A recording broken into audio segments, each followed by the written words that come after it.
Hey guys, welcome back to my channel. I am Kartik और आप हो एजुकेशनल अड्डा पे। तो गाइस, आज क्या करना है, आज 1.3 का पूरा एक्सप्लेनेशन और एक्सरसाइज कंप्लीट कर देनी है। उसके बाद सिर्फ एक एक्सरसाइज रह जाएगी और हमारा चैप्टर ख़त्म। तो चलो देखते हैं। फर्स्ट क्वेश्चन है, √5 को इरेशनल प्रूफ करना है। गाइस, √5 अब हमने पढ़ा है कि इरेशनल प्रूफ कैसे करते हैं। तो जो फर्स्ट वाला लॉन्ग स्टेप था उसको यूज़ करेंगे। तो let us assume to the contrary that √5 is rational. मतलब कि हम मान लेते हैं ऑपोजिट कि √5 जो है वो रैशनल है। अब अगर ये रैशनल है तो हम इसे a/b वाली फॉर्म में लिख सकते हैं, जहाँ पे a एंड b जो हैं वो को प्राइम नंबर्स होते हैं। अब गाइस, को प्राइम नंबर क्या होता है? मान लो आपको दो नंबर दिए हैं 7 एंड 13।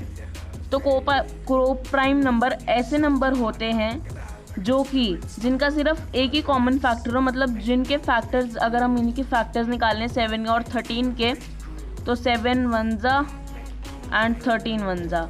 तो अब इनके फैक्टर्स क्या है? 7 = 7 × 1 एंड 13 = 13 × 1। तो इनके फैक्टर्स में सिर्फ कॉमन 1 है। तो मतलब ऐसे नंबर जिनका सिर्फ एक कॉमन फैक्टर हो, दैट इज़ ओनली 1। मतलब 1 के अलावा कोई और फैक्टर नहीं होना चाहिए कॉमन। तो ये हो गया अब को प्राइम नंबर, और जहाँ पे b 0 है। इसका मतलब क्या हुआ कि √5 किसके इक्वल होगा? ab के, हमने बोला। और ये दोनों को प्राइम नंबर हैं और b 0 नहीं है, ये हमने सपोज कर लिया। अब दोनों साइड्स को स्क्वायर किया। √5 का होल स्क्वायर = a² / b²। अब √5 का होल स्क्वायर करते हैं तो हमें पता है कि किसी भी रूट नंबर का अगर स्क्वायर करते हैं तो उसका जो रूट होता है वो हट जाता है। तो यहाँ पे आ जाएगा 5। अब ये देखो, इस वाले स्टेप में यहाँ पे मैंने एक स्टेप मिस करके लिखा था डायरेक्ट, तो आपको भी अब समझ आ जाएगा, तो आप भी डायरेक्ट लिख पाओगे। तो √5 का होल स्क्वायर 5 आएगा और a² / b²। फिर b को आप इस साइड ले जाओगे तो हमारा आ जाएगा 5b² = a²। फिर क्या करोगे आप? फिर 5 को इस साइड ले आओगे, मैं हमने सीखा था। तो b² = a² / 5 आ जाएगा। अब अगर a² जो है वो डिविजिबल बाय 5 है तो a भी डिविजिबल बाय 5 होगा। मतलब अगर a² से डिवाइड हो रहा है तो a से भी डिवाइड होगा। तो अब क्या होगा कि क्योंकि ये a से डिवाइड हो रहा है, मतलब जो 5 है वो a का फैक्टर है। फैक्टर हमने देखा कि इसके जो हमने फैक्टर्स निकाले, जैसे 25 लिया तो उसके फैक्टर्स निकालेंगे तो 5 एंड 5 आएंगे। मतलब 5² इसके फैक्टर्स आएंगे, 5 × 5। तो 25 के फैक्टर 5 है, उसी तरह a का फैक्टर 5 है। ठीक है। अब अगर a का फैक्टर 5 है तो मतलब अगर हम 5 से किसी नंबर को मल्टीप्लाई करेंगे, उससे m ले लो, तो हमारे पास a आ जाएगा। तो हमने ले लिया लेट a = 5m। इससे क्या हुआ? अब हमने इस a की वैल्यू यहाँ डाल दी, इस वाले a पे। तो √5 का होल स्क्वायर = 5m का होल स्क्वायर अपॉन b का स्क्वायर। 5, अब ये रूट हट जाएगा, 5 = 25m² अपॉन b²। फिर इस b को यहाँ पे ले आएंगे, b² को यहाँ पे ले आएंगे, 5b² = 25m²। अब इस 5 को हम नीचे ले जाएंगे डिवाइड में, तो मल्टीप्लिकेशन है तो डिवाइड में ही जाएगा। यहाँ पे 2 मिनट, तो ये नीचे चला गया। अब डिवाइड में है तो डिवाइड में है, अब इसको कैंसिल आउट कर देंगे तो 5m² रह जाएगा। तो कैंसिल आउट करके 5m² रह गया, तो इस 5 को हम इस साइड मूव कर देंगे, तो b² / 5। अब इससे क्या प्रूफ हुआ कि b² जो है वो डिविजिबल बाय है 5 से। मतलब b भी डिविजिबल है किससे? 5 से। और ये सब हमने किया थ्योरम 1.3 से। ये वाला प्रूफ हमने किया थ्योरम 1.3 से। अब अगर b जो डिविजिबल है 5 से, तो इससे हमें क्या पता चलता है कि a और जो b है वो दोनों 5 से डिविजिबल हैं। अब अगर ये दोनों 5 से डिविजिबल हैं, मतलब 5 इन दोनों का फैक्टर है, तो इससे हमारी कौन सी जो कंडीशन है वो कॉन्ट्राडिक्ट होती है कि जो हमारे ये दोनों नंबर्स को प्राइम नहीं है। इससे हमारी एक कंडीशन कॉन्ट्राडिक्ट होती है कि a एंड b जो हैं वो हमारे को प्राइम नंबर्स हैं। और ये कॉन्ट्राडिक्शन क्यों अराइज हुई, ये कॉन्ट्राडिक्शन क्यों खड़ी हुई? क्योंकि मतलब ये कॉन्ट्राडिक्शन बीच में क्यों आई? क्योंकि हमारी जो हमारी अजम्पशन थी कि √5 रैशनल है वो गलत थी। तो हमने क्या कंक्लूड किया कि √5 इरैशनल है। तो गाइज, ये हमने किया कि अब हमने ये पूरा प्रूफ कर दिया क्वेश्चन नंबर 1। अब क्वेश्चन नंबर 2 देखते हैं, इसमें है कि 3 + 2√5 हमें इर्रेशनल प्रूफ करना है। तो ये गाइज ईजी होता है, तो चलो देखते हैं। Let us assume to the contrary that 3 + 2√5 is rational, that is it can be written in the form a by b where a and b are integers and b is not equal to 0। इसका मतलब क्या हुआ guys कि हमने मान लिया कि जो 3 + 2√5 है वो रैशनल है। अब अगर ये रैशनल है तो हम इसे a by b वाली फॉर्म में लिख सकते हैं, और a by b वाली फॉर्म में ये दोनों इंटीजर्स होंगे। अब एक गौर करने वाली बात यहाँ पे है कि हमने a by b को यहाँ पे को प्राइम नहीं माना, क्योंकि यहाँ पे हमें को प्राइम वाली प्रॉपर्टी का यूज़ नहीं है।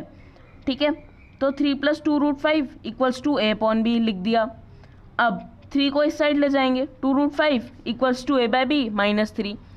अब एक चीज़ है कि हमें पता है अगर हम फ्रैक्शन से किसी भी चीज़ को माइनस कर रहे हैं गाइस, तो उसका जो डिनोमिनेटर है वो सेम होना चाहिए।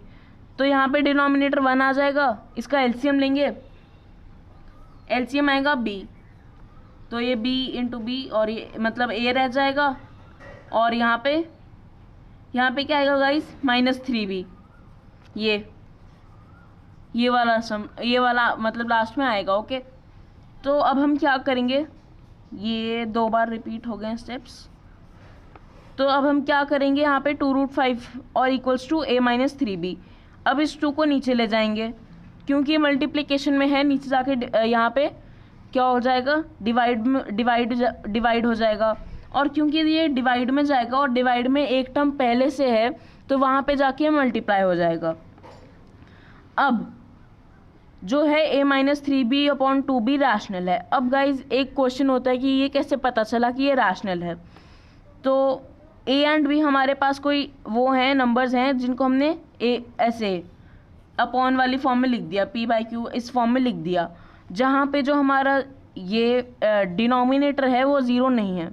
अब आप कहोगे कि हमें कैसे पता चला कि डिनोमिनेटर 0 नहीं है, क्या पता b 0, बट ऐसा नहीं हो सकता क्योंकि हमने यहाँ पे सपोज किया है कि b is not equal to 0।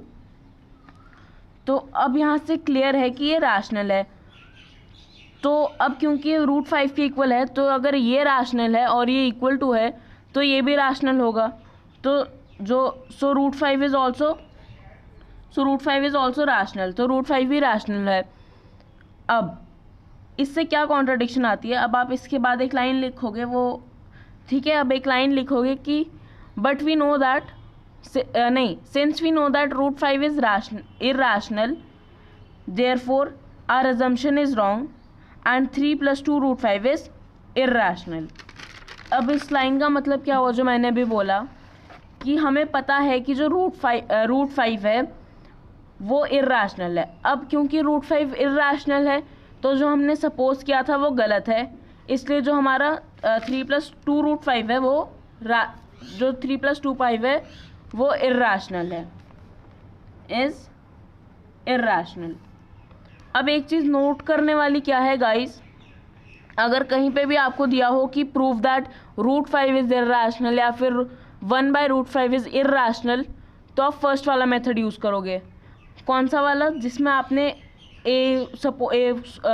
को प्राइम वाला सपोज किया था।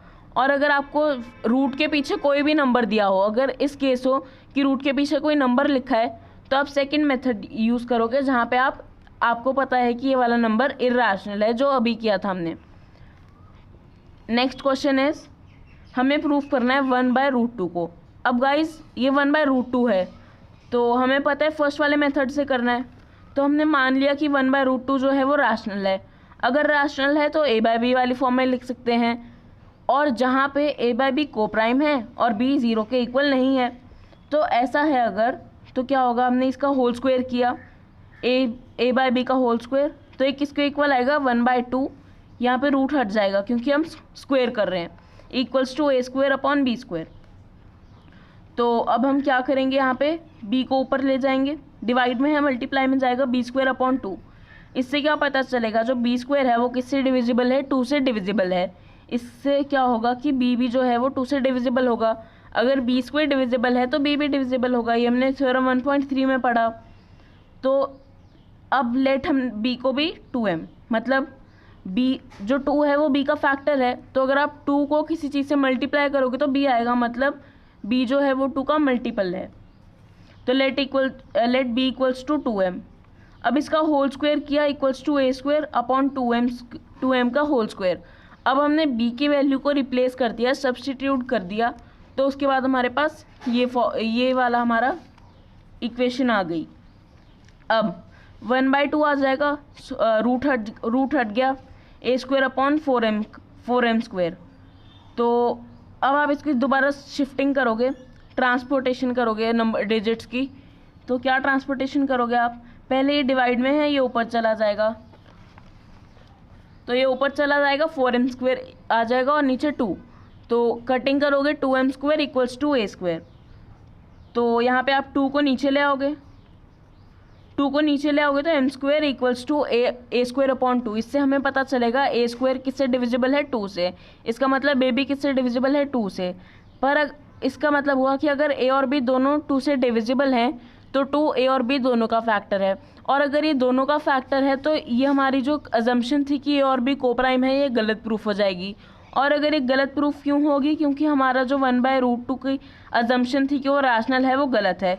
देयरफॉर 1/√2 इज़ इर्रेशनल, मतलब कि अगर वो रैशनल नहीं है तो वो इर्रेशनल होगा। Next is 7√5।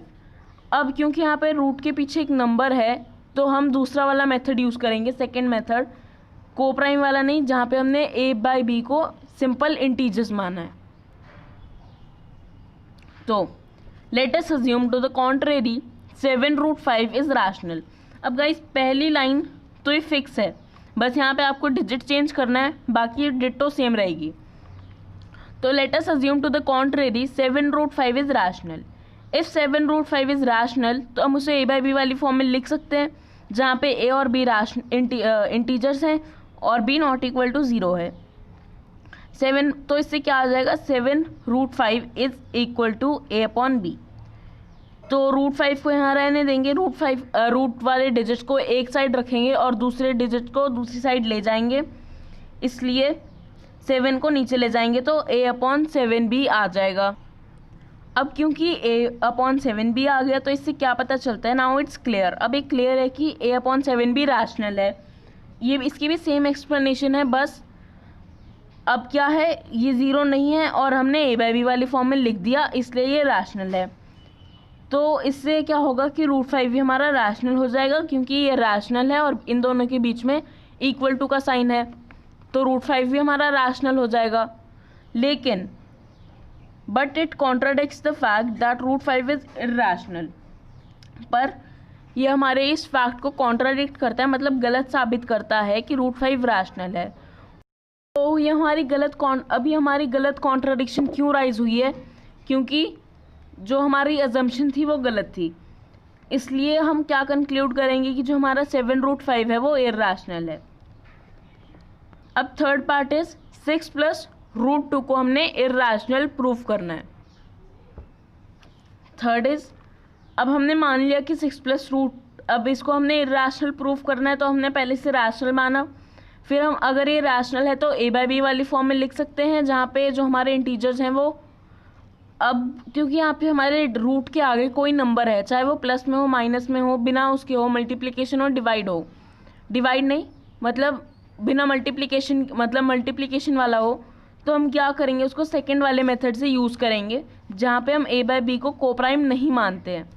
तो a/b इंटीजर है और जहाँ पे b जो है वो 0 के इक्वल नहीं है, इसका मतलब हुआ कि 6 + √2 इक्वल्स टू a/b। अब तो हम इसको ट्रांसपोर्ट करेंगे 6 को, हमें पता है कि रूट वाले डिजिट को एक साइड रखना है, तो √2 यहाँ पे रह जाएगा और 6 वहाँ चला जाएगा। तो इससे हमें क्या पता चलेगा, अब आप यहाँ पे भी इसका जो है एलसीएम लेके उस फाइनल फॉर्म में ला सकते हो। वो क्या आएगा, वो आएगा आपका b, एलसीएम आपका b आएगा।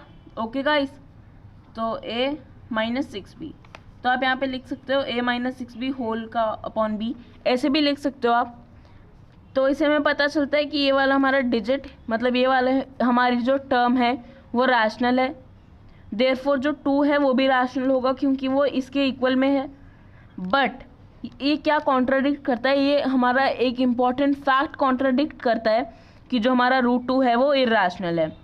तो अगर ये इस वाले फैक्ट को कॉन्ट्राडिक्ट करता है, अब ये वाला फैक्ट जो है वो हमारा क्यों कॉन्ट्राडिक्ट हो रहा है, मतलब ये जो हमारे बीच में कॉन्ट्राडिक्शन आई है क्यों आई है, क्योंकि हमारी गलत अजम्पशन थी कि 6 + √2 है जो वो रैशनल है। तो अगर ये रैशनल नहीं है मतलब हमारी अजम्पशन गलत थी, तो अगर हमारी अजम्पशन गलत थी तो इसका मतलब हुआ कि 6 + √2 रैशनल नहीं है और वो इर्राशनल है। Therefore we conclude that 6 + √2 is irrational. तो गाइज ये थी हमारी वीडियो एक्सरसाइज 1.3 पे, एंड नेक्स्ट वीडियो एक्सरसाइज 1.4 की उससे जो पहले एक्सप्लेनेशन है वो करेंगे और फिर exercise 1.4। Till then bye bye, Jai Hind, Vande Mataram.